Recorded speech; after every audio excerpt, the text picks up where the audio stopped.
Salah satu prinsip dasar SRI organik itu adalah benih bernas, Pak. Bernas bukan berarti berlabel nasional. Bernas di sini harus menggunakan benih yang berisi penuh. Untuk SRI organik gunakan benih unggulan, Pak, yang lokal. Lokal bukan berarti lokal yang zaman dulu.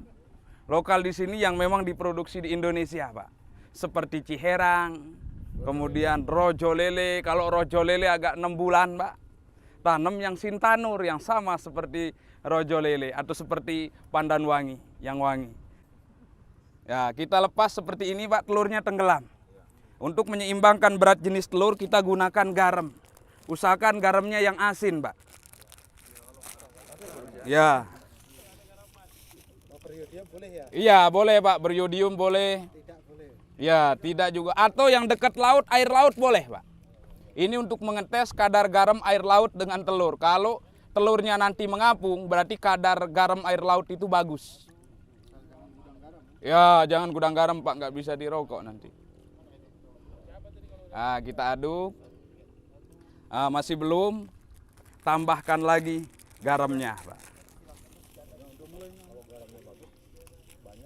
Ya, untuk dosisnya nanti berapa garam, berapa air, indikator sampai telurnya ngapung, Pak.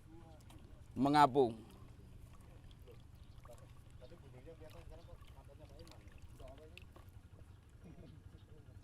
Nah, seperti ini, Pak. Nah, tadi kan tenggelam, Pak. Nah, sekarang jadi mengapung. Ngapungnya cukup seperti ini, Pak.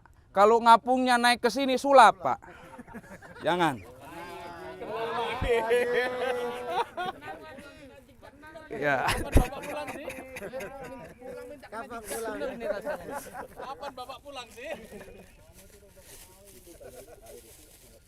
Nah, jadi setelah seperti ini, ambil benihnya, Pak. Benih padinya, masukin. Ini untuk mengetahui bagus tidak kualitas benih padinya. Iya. Nah, kita ambil nanti. Nah, ini kan yang mengapung, Pak. Yang kita ambil benih bernas adalah yang tenggelam di air garam. Ini yang bagus, Pak. Jadi yang mengapung ini kalau disemai tumbuh tetapi kurang bagus nanti pada saat ditanam.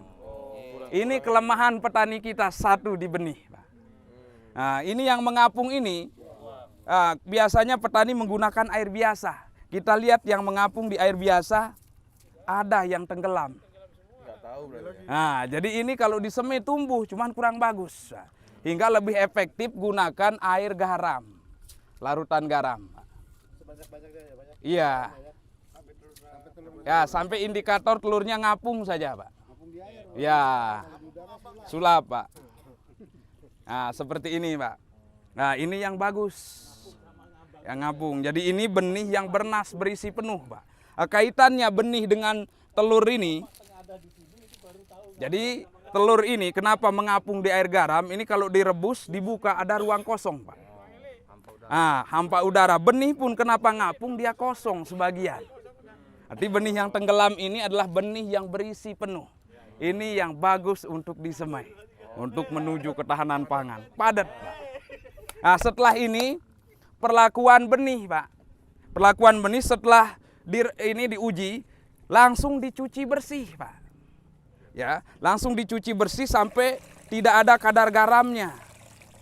Nah, setelah seperti ini, nah ini harus dicuci bersih, Pak. Setelah diyakini sudah tidak ada kadar garamnya, ini baru kita proses supaya jadi benih kecambah, Pak. Caranya direndam 24 jam, maksimal 48 jam atau 2 hari 2 malam. Setelah direndam tujuannya untuk memecah masa dormansi atau masa istirahat benih. Setelah itu nanti diambil kering anginkan, masuk ke dalam karung atau kain, dibungkus, dikubur di tanah 24 jam. Nanti akan keluar kecambah, Pak, seperti toge kecil ini keluar. Itu sudah siap untuk disemai. Yang perlu diperhatikan selanjutnya adalah media semainya seperti ini. Karena kita SRI, bagaimana manajemen sistem perakaran, akar jangan sampai putus. Mudah dipisah. Kalau cara biasa kan dicabut, Pak, diikat, kemudian dipotong. Setelah dipotong dilempar, ditanam dalam, tanam banyak, terakhir diracun. Tidak berperi kepadian. Nah. Pak. Sehingga kita Nanti telurnya kita asinin. itu, sehingga itu metode penyiksaan. Pingin dapat 8 ton mustahil, Pak. Nah, untuk setelah berkecambah nanti siapkan medianya, tanah kebun dicampur kompos, Pak. Tanah darat, jangan tanah sawah. Kalau tanah sawah nanti begitu kering seperti ini keras. Oh, ditabur merata saja. Ada petani nanya, Pak berapa genggam? Nggak pakai genggam, nanti genggamannya genggaman orang gede penuh, saya bilang. Yang penting merata saja, Pak. Setelah merata ditutup, setelah ditutup 2 hari kemudian dibuka, Pak. Silahkan dijemur supaya beradaptasi. Jangan simpan di ruangan, nanti tumbuhnya panjang, lemes. Nah, makanya kalau pingin keras dijemur, Pak. Ya. Ya. Nah, setelah itu, setelah umur 5-7 hari, maksimal 10 hari, ini siap untuk ditanam, Pak. Nah, sekarang kita akan praktek tanam, Pak. Nah, tanam padi di SR ini tanamnya 1 biji. Tidak boleh lebih. Harus 1 biji. Jadi yang semua ini 1 biji semua, Pak. Ya. Iya, semua 1, nggak ada yang 2, nggak boleh. Ya, nanti beranak, Pak. Yang optimal itu umur 10 hari sudah ada 4 anakan. 1 garitan nanti, Pak. Ya, jadi nanti ini kita buat jarak tanam seperti yang di sana, Pak. Jarak tanam. Dan ini bukan tandur, tahu tandur, Pak? Nah, tanam mundur, makanya kita nggak ketahanan pangan. Hasilnya mundur terus. Tanju sekarang, Pak, nanam maju biar hasil.